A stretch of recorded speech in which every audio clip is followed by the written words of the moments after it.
Pernahkah Anda merasa frustrasi melihat daun sayuran yang Anda rawat dengan penuh kasih sayang tiba-tiba bolong-bolong dimakan ulat dalam semalam? Anda mungkin berpikir bahwa menyemprotkan cairan kimia adalah satu-satunya jalan keluar untuk menyelamatkan panen Anda. Namun, tahukah Anda bahwa alam sebenarnya sudah menyediakan sistem pertahanan yang jauh lebih canggih dan sepenuhnya gratis? Hari ini, kita akan membongkar rahasia besar dunia pertanian yang jarang diketahui orang awam. Kita akan membahas 15 pasangan sayuran yang haram hukumnya untuk ditanam secara terpisah. Ya, Anda tidak salah dengar. Menanam mereka sendirian adalah sebuah kesalahan fatal yang mengundang bencana hama. Namun, jika Anda menyatukan mereka, Anda akan menciptakan benteng pelindung tak tertembus yang akan membuat serangga perusak lari ketakutan. Banyak orang percaya bahwa menanam satu jenis sayuran di satu lahan adalah cara yang paling rapi dan produktif. Pendapat itu 100% keliru dan sebentar lagi Anda akan melihat buktinya. Jika Anda siap untuk membuang semua botol semprotan hama Anda ke tempat sampah dan melihat kebun Anda tumbuh dengan liar namun sangat sehat, pastikan Anda menyimak setiap detail dalam video ini. Ada kebenaran mengejutkan yang menanti Anda. Sebelum kita masuk ke daftar rahasia kita, mari kita mundur sejenak dan melihat dari mana konsep ajaib ini berasal. Jauh sebelum manusia modern menciptakan pestisida sintetis di laboratorium, nenek moyang kita telah mempraktikkan sebuah seni bertani yang disebut tumpang sari atau penanaman pendamping. Penduduk asli benua Amerika memiliki tradisi legendaris yang dikenal sebagai tiga saudari, di mana mereka selalu menanam jagung, kacang-kacangan, dan labu di lubang yang sama. Mereka tidak melakukan ini secara kebetulan. Mereka memahami bahwa setiap tanaman memiliki karakteristik unik, mulai dari aroma yang dikeluarkan daunnya, senyawa kimia yang disekresikan oleh akarnya, hingga struktur fisiknya yang dapat memberikan bayangan. Di alam liar, Anda tidak akan pernah menemukan sebuah padang rumput yang hanya berisi satu jenis tanaman yang tumbuh berbaris rapi. Alam selalu menyukai keragaman karena keragaman menciptakan keseimbangan ekosistem. Serangga perusak sangat menyukai ladang monokultur, karena itu memudahkan mereka menemukan makanan tanpa hambatan. Dengan memahami sejarah dan cara kerja alam ini, kita akan meniru kekacauan yang terorganisir tersebut untuk menciptakan kebun sayur yang mandiri, tahan banting, dan secara alami kebal terhadap serangan hama. Mari kita mulai dengan pasangan pertama yang sangat legendaris dan tidak boleh dipisahkan, yaitu tomat dan kemangi.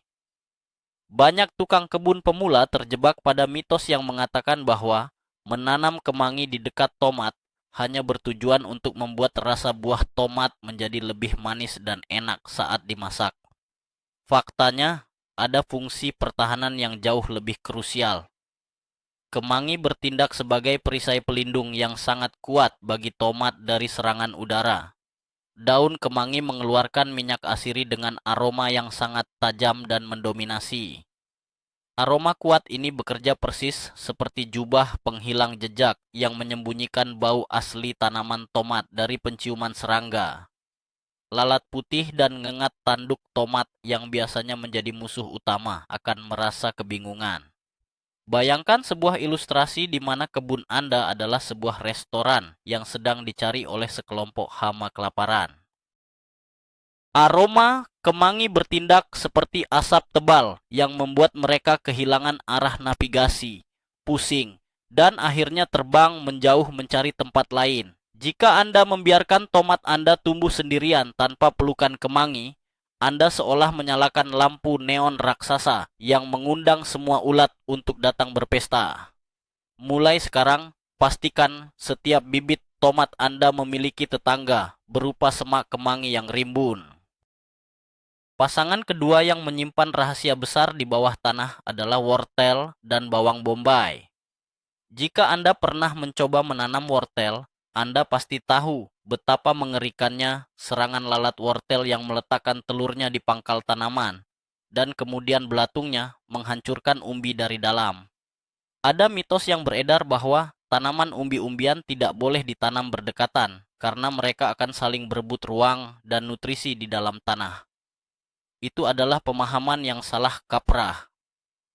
Kenyataannya, bawang bombay adalah pahlawan tanpa tanda jasa bagi wortel. Sama seperti kemangi pada tomat, bau menyengat dari bawang bombay yang kaya akan senyawa belerang sangat dibenci oleh lalat wortel. Sebagai imbalannya, daun wortel yang halus dan memanjang mengeluarkan aroma yang membingungkan lalat bawang. Mereka berdua melakukan pertukaran jasa perlindungan yang sangat sempurna. Sebagai contoh yang sangat nyata, menanam mereka berdua dalam satu barisan yang berselang-seling, ibarat bermain peta umpet di mana keduanya saling menutupi mata para pencari. Hama akan terbang berputar-putar di atas bedengan tanah Anda, tanpa pernah bisa menemukan di mana letak makanan favorit mereka. Kolaborasi saling menguntungkan. Ini memastikan panen umbi Anda utuh, mulus, dan bebas dari gigitan belatung yang menjijikkan. Selanjutnya, mari kita bahas tentang kubis dan adas atau yang sering disebut daun dill. Jika Anda menanam kubis, brokoli, atau kembang kol sendirian, bersiaplah menghadapi invasi ulat kubis yang rakus. Ulat berwarna hijau ini bisa menghabiskan seluruh daun hanya dalam hitungan hari, meninggalkan tanaman yang hanya tersisa tulang daunnya saja. Banyak orang secara keliru menganggap bahwa menanam herba tinggi seperti adas di dekat sayuran pendek hanya akan menghalangi sinar matahari. Padahal, adas adalah stasiun panggil darurat untuk mendatangkan pasukan khusus pelindung kebun Anda. Bunga adas yang kecil dan berbentuk payung sangat menarik perhatian tawon parasitoid. Jangan takut, tawon ini berukuran sangat kecil dan tidak menyengat manusia. Sebagai sebuah ilustrasi yang agak brutal namun sangat efektif, tawon ini akan berpatroli di atas kubis Anda, mencari ulat kubis, dan menyuntikkan telur mereka langsung ke dalam tubuh ulat tersebut. Ketika telur tawon menetas, larva mereka akan memakan ulat kubis dari dalam, menghentikan kerusakan pada tanaman Anda secara instan. Ini seperti adegan film fiksi ilmiah yang terjadi tepat di halaman belakang rumah Anda. Adas mengundang pasukan pembunuh bayaran alami untuk membersihkan kubis Anda tanpa setetes pun bahan kimia beracun. Bergeser ke pasangan keempat yang tak kalah menakjubkan, kita menemukan jagung dan kacang buncis yang tumbuh merambat. Menanam jagung dalam jumlah besar secara monokultur adalah undangan terbuka bagi berbagai macam penggerak batang dan ulat tongkol jagung. Ada mitos kuno yang mengatakan bahwa menanam kacang di dekat jagung akan mencekik batang jagung dan membuatnya mati lemas. Kebenarannya justru sebaliknya. Kacang buncis bertindak sebagai pengawal pribadi bagi jagung. Hama yang biasanya menyerang jagung sangat tidak menyukai tekstur dan aroma daun kacang-kacangan. Ketika kacang buncis merambat melilit batang jagung, ia menciptakan lapisan pelindung fisik dan kimia yang membuat serangga enggan hinggap.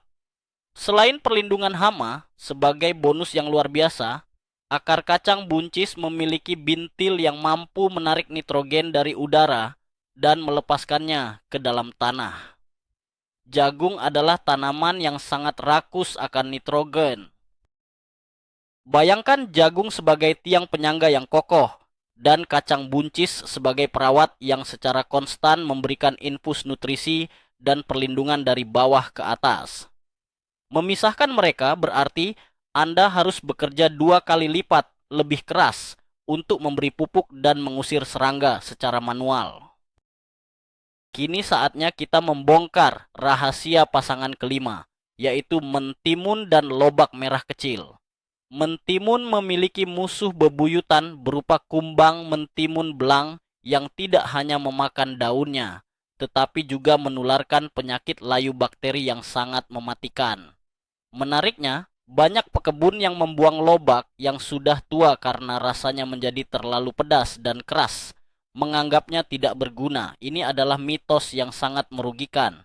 Lobak merah, terutama yang dibiarkan tumbuh sedikit lebih lama dari masa panen idealnya, adalah senjata biologis yang ampuh melawan kumbang mentimun. Kumbang ini sangat membenci zat senyawa kimia yang dikeluarkan oleh daun dan akar lobak. Cara kerjanya sangat luar biasa. Anda hanya perlu menaburkan benih lobak di sekeliling pangkal tanaman mentimun Anda. Lobak ini akan tumbuh dan membentuk seperti pagar listrik tak kasat mata. Sebagai ilustrasi, ketika kumbang mentimun terbang mendekat dan mendeteksi keberadaan lobak, sensor kimia di antena mereka akan memberikan peringatan bahaya, memaksa mereka memutar balik. Anda bahkan tidak perlu memanen lobak tersebut. Biarkan saja mereka berada di sana sebagai prajurit penjaga perbatasan yang memastikan tanaman mentimun Anda dapat merambat dan berbuah dengan tenang. Pasangan keenam kita membawa kita pada keajaiban kentang dan tanaman lobak pedas. Kumbang kentang Colorado adalah mimpi buruk terburuk bagi setiap petani kentang di seluruh dunia. Hama bercangkang keras ini kebal terhadap banyak pestisida ringan dan berkembang biak dengan kecepatan yang mengerikan. Ada asumsi yang salah bahwa kentang tidak memerlukan tanaman pendamping karena umbinya aman di bawah tanah, padahal daun mereka di atas tanah sangat rentan. Disinilah lobak pedas masuk sebagai penyelamat yang dramatis. Lobak pedas mengeluarkan aroma yang sangat menyengat dan tajam ke udara di sekitarnya. Aroma ini terbukti secara ilmiah mampu mengusir kumbang kentang Colorado. Coba bayangkan, lobak pedas sebagai alarm keamanan yang mengeluarkan suara berfrekuensi tinggi yang hanya bisa didengar dan dibenci oleh hama tersebut. Anda hanya perlu menanam lobak pedas di sudut-sudut bedengan kentang Anda. Namun, ada satu peringatan penting, lobak pedas tumbuh dengan sangat agresif. Oleh karena itu, tanamlah mereka dalam pot yang kemudian ditanam separuh ke dalam tanah di dekat kentang. Ini akan menjaga kentang Anda tetap tersembunyi dari penciuman kumbang tanpa membiarkan lobak pedas mengambil alih seluruh lahan kebun Anda. Selanjutnya, kita memiliki pasangan ketujuh yang indah namun mematikan bagi hama, yaitu terong dan bunga kenikir. Jika Anda sering mendapati daun terong, Anda penuh dengan lubang kecil seperti bekas tembakan peluru, itu adalah ulah kumbang kutu. Di bawah tanah, terong juga sering diserang oleh nematoda puru akar yang membuat tanaman layu secara misterius. Banyak orang terjebak mitos bahwa bunga-bungaan tidak punya tempat di kebun sayur karena tidak bisa dimakan. Kenyataannya, bunga kenikir adalah obat yang diresepkan oleh alam untuk menyembuhkan kebun Anda. Akar bunga kenikir melepaskan zat kimia bernama alpha-tertienil ke dalam tanah, yang sangat beracun bagi nematoda. Di atas tanah, aroma khas daun dan bunganya sangat menolak kumbang kutu. Bayangkan bunga kenikir sebagai sebuah stasiun pembersih yang bekerja di dua alam sekaligus. Akar-akarnya menyaring racun dari tanah seperti penyaring air yang canggih, sementara bunganya yang berwarna kuning cerah menciptakan medan gaya penolak serangga di udara. Menanam terong tanpa dikelilingi oleh bunga kenikir sama saja dengan mengirim seorang prajurit ke medan perang tanpa baju zirah. Pasangan ini membuktikan bahwa kecantikan bisa menjadi alat pertahanan yang sangat agresif. Beralih ke pasangan ke-8, kita akan melihat kerja sama antara tanaman cabai dan bayam. Tanaman cabai, meskipun pedas, ternyata sangat rentan terhadap stres lingkungan dan hama penggerak saat tanaman masih muda. Banyak orang berpikir bahwa membersihkan tanah di sekitar tanaman cabai dari segala jenis tanaman lain adalah cara terbaik agar cabai mendapat semua nutrisi. Ini adalah mitos kebersihan kebun yang justru merusak. Tanah yang terbuka akan cepat kering, memancing gulma, dan menjadi sasaran empuk bagi hama tanah. Menanam bayam di sela-sela cabai adalah solusi yang brilian.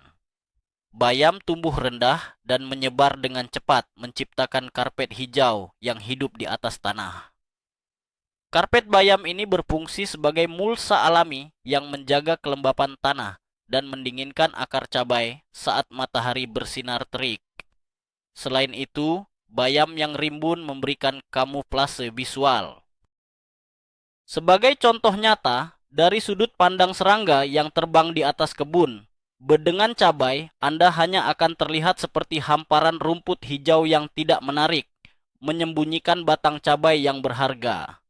Bayam melindungi cabai dari bawah, sementara cabai memberikan sedikit naungan yang dibutuhkan bayam agar daunnya tetap lembut dan tidak cepat berbunga. Pasangan ke-9 kita menghadirkan taktik pengorbanan tingkat tinggi antara brokoli dan bunga nasturtium. Brokoli seringkali menjadi sasaran empuk bagi kutu daun yang berkumpul dalam jumlah ribuan, menutupi batang dan mengisap cairan kehidupan tanaman. Mitos yang sering beredar adalah Anda harus membunuh setiap serangga yang masuk ke halaman Anda dengan racun yang kuat. Pendekatan itu seringkali malah merusak keseimbangan. Sebaliknya, bunga nasturtium menggunakan strategi pengalihan yang cerdas. Bunga ini bertindak sebagai tanaman perangkap yang sangat disukai oleh kutu daun, bahkan jauh lebih disukai daripada brokoli. Bayangkan nasturtium sebagai sebuah prasmanan makanan lezat yang gratis dan bercahaya terang di ujung jalan, sementara brokoli Anda hanyalah warung makan biasa yang redup. Kutu daun akan berbondong-bondong pindah dan berkumpul di daun dan batang nasturtium, membiarkan brokoli Anda tumbuh besar dan bersih tanpa gangguan. Ya, nasturtium Anda mungkin akan terlihat menyedihkan karena dipenuhi kutu, tetapi itulah tugas utamanya. Ia mengorbankan dirinya sendiri layaknya pahlawan demi melindungi sayuran utama Anda. Setelah nasturtium penuh dengan kutu, Anda bisa dengan mudah mencabutnya dan membuangnya jauh dari kebun. Mari kita ungkap rahasia pasangan ke-10, selada dan bawang putih. Selada dengan daunnya yang renyah dan berair adalah target utama bagi siput telanjang dan kutu daun. Anda mungkin pernah merasa sedih melihat selada yang kemarin sore tampak sempurna, keesokan paginya telah habis dilahap. Ada mitos bahwa bawang putih membutuhkan lahan khusus yang terpisah karena akarnya yang sensitif. Sebenarnya, menyelipkan bawang putih di antara barisan selada adalah taktik pertahanan yang luar biasa. Bawang putih secara alami mengakumulasi belerang, yang bertindak sebagai fungisida dan pestisida alami yang sangat kuat. Siput telanjang memiliki tubuh yang sangat sensitif terhadap zat kimia, dan aroma serta ekskresi akar bawang putih bagaikan dinding api yang tidak bisa mereka lewati. Sebagai ilustrasi, ini mirip dengan film tentang vampir di mana selada adalah korban yang tak berdaya, dan bawang putih adalah kalung pelindung yang membuat para monster mundur ketakutan. Aroma tajam bawang putih tidak akan menempel atau merusak rasa selada Anda. Justru, selada Anda akan tumbuh dengan daun yang utuh dan bersih, terhindar dari lubang-lubang lendir yang menjijikkan, siap untuk langsung dijadikan salad segar. Berlanjut ke pasangan ke-11, kita memiliki kombinasi unik antara tanaman labu dan daun mint. Labu sangat rentan terhadap kutu labu atau kumbang perisai yang bisa menghisap getah dari daun dan batang hingga tanaman mengering dan mati secara tragis. Sebuah mitos umum mengatakan bahwa mint bisa ditanam bebas di mana saja bersama sayuran lain. Ini adalah kebenaran setengah matang yang berbahaya. Meskipun aroma mint sangat kuat dan efektif mengusir kutu labu yang mencoba mendekat, mint memiliki sistem akar yang sangat invasif yang bisa mengambil alih seluruh bedengan kebun. Solusi ajaibnya adalah menempatkan pot-pot berisi tanaman mint segar di sela-sela sulur tanaman labu Anda. Bayangkan pot-pot mint ini sebagai menara sirene peringatan yang bersuara sangat bising di telinga serangga, namun wangi semerbak di hidung manusia. Ketika angin bertiup melintasi daun mint, aromanya menyebar ke seluruh kanopi labu, menciptakan zona larangan terbang bagi hama perusak. Kutu labu yang mencoba hinggap akan merasa terganggu oleh bau mentol yang menyengat dan segera melarikan diri. Dengan menaruhnya di dalam pot, Anda mendapatkan semua manfaat perlindungannya tanpa harus khawatir min akan mencekik tanaman labu Anda dari dalam tanah. Pada posisi ke-12, kita akan melihat persahabatan antara stroberi dan tanaman thyme. Jika Anda membiarkan buah stroberi bersentuhan langsung dengan tanah kosong, mereka akan dengan cepat membusuk atau habis dimakan oleh cacing, siput, dan serangga tanah lainnya. Mitos yang populer adalah menaburkan racun serangga bubuk di sekitar tanaman adalah cara terbaik menjaga buah stroberi tetap utuh. Cara itu justru akan meracuni makanan Anda sendiri. Sebagai gantinya, tanamlah herba thyme yang merayap di sekitar stroberi Anda. Thyme akan tumbuh merapat ke tanah, bertindak sebagai matras atau kasur herbal yang empuk bagi buah stroberi untuk bersandar. Aroma kuat yang dihasilkan oleh thyme sangat dibenci oleh sebagian besar serangga perayap. Sebagai sebuah ilustrasi visual yang menarik, thyme menciptakan karpet wangi yang bertindak sebagai penghalang fisik dan aromatik, mengangkat stroberi dari tanah yang lembab sekaligus menjauhkan ulat yang berniat untuk menggigitnya. Ini adalah bentuk pertahanan dua lapis yang sangat jenius. Stroberi Anda akan tetap bersih, bebas dari penyakit jamur yang berasal dari tanah, dan sama sekali tidak tersentuh oleh hama-hama nakal yang lapar. Pasangan ke-13, kita memperkenalkan dinamika yang mengagumkan antara zucchini dan bunga borag. Zucchini seringkali gagal panen bukan hanya karena hama seperti ulat, tetapi karena bunga mereka tidak diserbuki dengan baik. Banyak orang mengabaikan borage, dan mitos menyebutnya sebagai tanaman liar atau gulma yang harus segera dicabut karena memiliki daun yang berbulu tajam. Memusnahkan borage dari kebun sayur Anda adalah kerugian besar. Borage adalah salah satu pelindung dan sahabat terbaik untuk keluarga labu-labuan seperti zucchini. Borage melepaskan senyawa pelacak yang terbukti mampu mengusir ngengat penyerang yang suka bertelur di daun zucchini. Di sisi lain, borage adalah magnet lebah yang paling kuat di alam. Bayangkan bunga biru borage yang berbentuk bintang sebagai papan reklam lampu neon raksasa yang meneriakkan makanan gratis kepada semua lebah di daerah Anda. Ketika lebah datang untuk mengunjungi borak, mereka secara otomatis akan mampir ke bunga zucchini di sebelahnya untuk melakukan penyerbukan yang krusial. Kombinasi ini tidak hanya memastikan daun zucchini Anda aman dari hama ulat, tetapi juga melipat gandakan jumlah buah zucchini yang akan Anda panen berkat lalu lintas lebah yang padat. Memasuki pasangan ke-14, kita akan mengupas kolaborasi elegan antara asparagus dan peterseli. Asparagus membutuhkan waktu bertahun-tahun untuk mapan, dan daun pakisnya yang indah sangat sering dirusak oleh serangan kumbang asparagus secara masif. Ada keyakinan kuno yang keliru bahwa bedengan asparagus harus dibiarkan steril tanpa tanaman pendamping agar akarnya tidak terganggu. Kenyataannya, membiarkan asparagus sendirian menjadikannya sasaran empuk. Peterseli adalah pahlawan tanpa tanda jasa dalam skenario ini. Saat ditanam sebagai penutup tanah di bawah rebung asparagus yang tinggi, peterseli mengeluarkan senyawa aromatik halus yang bertindak sebagai pengusir spesifik untuk kumbang asparagus. Sebagai ilustrasi, peterseli bertindak seperti pasukan ninja yang senyap. Ia tidak tumbuh terlalu tinggi, sehingga tidak menyaingi asparagus dalam memperebutkan sinar matahari. Namun daun-daunnya terus memancarkan aroma perlindungan. Di tingkat dasar tempat kumbang, biasanya mencoba merayap naik. Sebagai imbalan atas perlindungan dari hama, rebung dan daun asparagus yang menjulang tinggi memberikan naungan yang sangat dibutuhkan peterseli agar tidak cepat kering dan berbunga saat puncak musim panas yang terik. Pasangan spesifik ke-15 kita adalah ikatan luar biasa antara kacang polong dan tanaman sawi hijau atau mustard. Kacang polong seringkali berjuang di awal musim tanam melawan serangga penggerek dan kualitas tanah yang buruk.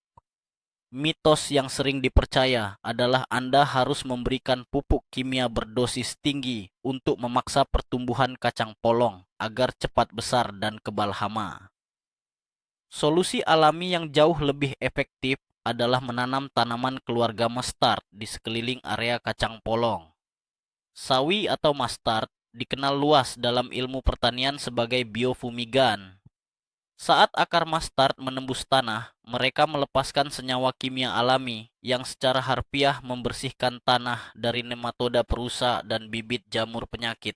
Bayangkan, akar sawi ini sebagai pasukan petugas pembersih yang menyemprotkan cairan disinfektan alami ke seluruh bagian bawah tanah kebun Anda, memastikan jalur akar kacang polong bebas dari penyakit. Di atas tanah, daun sawi yang lebar juga mengalihkan perhatian serangga tertentu agar menjauh dari daun kacang polong yang lebih halus.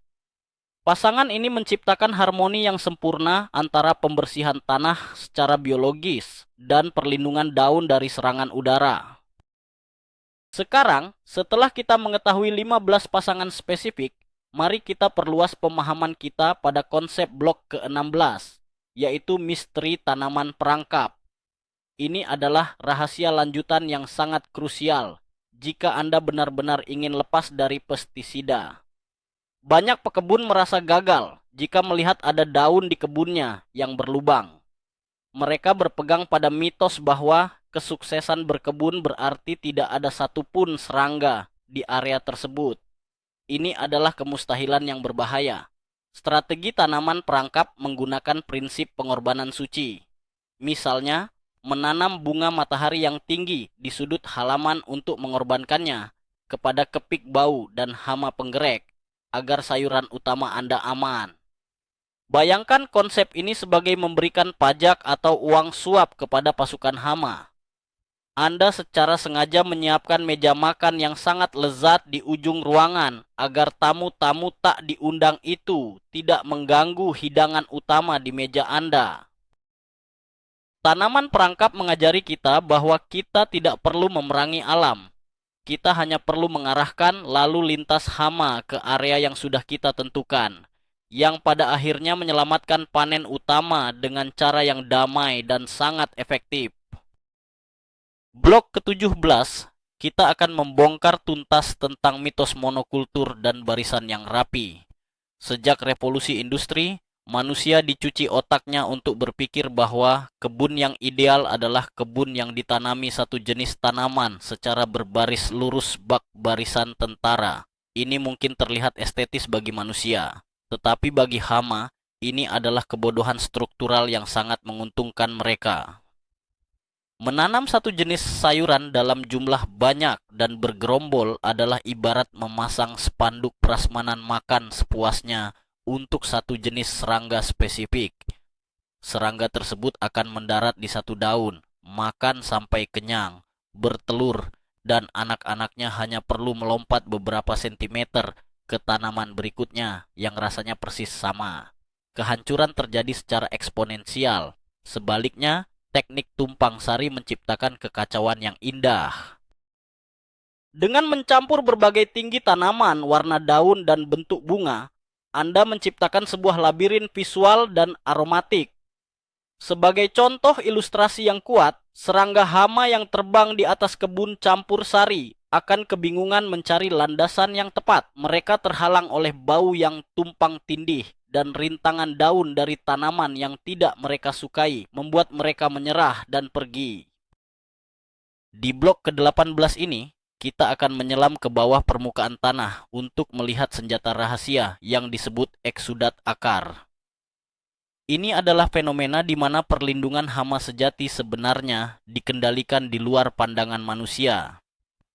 Ada anggapan bahwa tanah hanyalah tempat tanaman berdiri dan minum air, seperti spons mati. Kebenarannya sangat mengejutkan, tanah adalah medan perang kimiawi yang sangat aktif. Akar dari berbagai tanaman yang ditanam berdekatan secara konstan mengeluarkan cairan rahasia, gula, dan senyawa asam ke dalam tanah yang disebut eksudat. Cairan ini tidak hanya menarik mikroba baik, tetapi juga berfungsi sebagai jaringan internet bawah tanah. Jika satu tanaman diserang oleh hama di atas tanah, akarnya akan mengirimkan sinyal kimia yang dapat ditangkap oleh akar tetangganya. Tanaman tetangga ini kemudian merespons dengan memproduksi rasa pahit atau racun alami pada daun mereka sendiri sebagai langkah antisipasi. Bayangkan ini sebagai sebuah sistem alarm saling terhubung di kompleks perumahan. Kombinasi sayuran yang tepat memastikan bahwa jaringan komunikasi bawah tanah ini bekerja secara optimal, menciptakan kekebalan kelompok yang tidak bisa dicapai jika mereka ditanam sendirian. Untuk blok ke-19, rahasia pelindung sayuran Anda tidak hanya berasal dari tanaman itu sendiri, melainkan dari pasukan penjaga dari udara yang mereka undang. Memisahkan tanaman sayur dari tanaman herba atau bunga akan menghilangkan unsur perlindungan yang paling agresif, yaitu serangga predator alami. Ada ketakutan berlebihan atau mitos di kalangan pemula bahwa semua serangga yang hinggap di tanaman adalah hama yang harus dibasmi segera. Kenyataannya, kebun yang sehat membutuhkan sepasukan serangga pembunuh berdarah dingin, seperti kepik, lalat bunga, dan sayap jala. Pasangan sayuran dan herba yang berbunga kecil berfungsi sebagai landasan pacu darurat bagi serangga-serangga pahlawan ini. Sebagai ilustrasi, ketika Anda menyandingkan sayuran dengan bunga yang tepat, Anda sedang membangun sebuah markas militer lengkap dengan pasokan bahan bakar berupa nektar. Pasukan udara ini akan terbang berpatroli, memakan ribuan telur hama dan kutu daun setiap harinya secara gratis. Jika Anda hanya menanam sayuran monokultur, serangga baik ini akan kelaparan dan pergi, meninggalkan tanaman Anda tanpa pasukan pertahanan sama sekali saat serbuan hama benar-benar datang. Pada blok ke-20 yang terakhir, kita harus memahami strategi naungan pelindung atau efek payung alami yang dihasilkan oleh pasangan sayuran yang berbeda tinggi. Salah satu penyebab utama sayuran berdaun hijau menjadi pahit, cepat berbunga, dan melemah, sehingga mengundang penyakit dan hama adalah paparan sinar matahari yang terlalu ekstrim. Mitos yang beredar adalah semua sayuran-sayuran membutuhkan matahari terik secara penuh tanpa halangan apapun. Sayuran berdaun lembut seperti selada hijau dan bayam akan stres parah jika tidak memiliki teman yang lebih tinggi. Menyatukan mereka dengan tanaman tinggi, berdahan lebar seperti jagung, tomat raksasa, atau kacang panjang yang merambat memberikan solusi efek payung. Bayangkan tanaman tinggi ini sebagai payung alami raksasa yang menyaring sinar ultraviolet pada siang bolong, menjaga suhu tanah di bawahnya tetap dingin dan stabil. Hama kutu sangat menyukai tanaman yang sedang stres karena kepanasan, karena sistem imun tanaman tersebut sedang menurun. Dengan memberikan naungan yang saling melengkapi ini, Anda menjaga tanaman yang pendek tetap berada dalam kondisi paling prima dan rileks, membuat daun mereka tebal dan secara alami kebal terhadap gigitan serangga perusak. Itulah dia, rahasia besar yang selama ini disembunyikan dari Anda. Mulai dari kemangi yang membingungkan radar lalat, lobak yang menjadi pagar listrik, hingga nasturtium yang rela mengorbankan dirinya sendiri demi sayuran Anda. Titik balik terbesar dalam perjalanan berkebun Anda terjadi hari ini ketika Anda menyadari bahwa botol pestisida berbahan kimia itu sama sekali tidak Anda butuhkan jika Anda membiarkan alam bekerja dengan pasangannya. Mengisolasi sayuran dalam barisan yang rapi hanyalah mengundang malapetaka. Sedangkan tumpang sari menciptakan kebingungan mutlak bagi hama, sekaligus menyuburkan tanah Anda secara gratis. Inilah saatnya mengubah kebun Anda menjadi sebuah ekosistem yang mandiri di mana setiap tanaman menjadi pelindung bagi tanaman lainnya. Terima kasih banyak telah menonton video ini sampai akhir dan belajar bersama kami. Jika Anda merasa wawasan ini akan menyelamatkan panen Anda musim ini, jangan lupa untuk menekan tombol subscribe, berikan like, dan bagikan ke teman-teman pekebun lainnya. Sekarang, kami sangat ingin mendengar dari Anda. Dari 15 pasangan luar biasa yang sudah kita bahas tadi, Kombinasi mana yang akan langsung Anda praktikkan di halaman belakang rumah Anda besok pagi? Tuliskan rencana brilian Anda di kolom komentar di bawah, dan mari berdiskusi.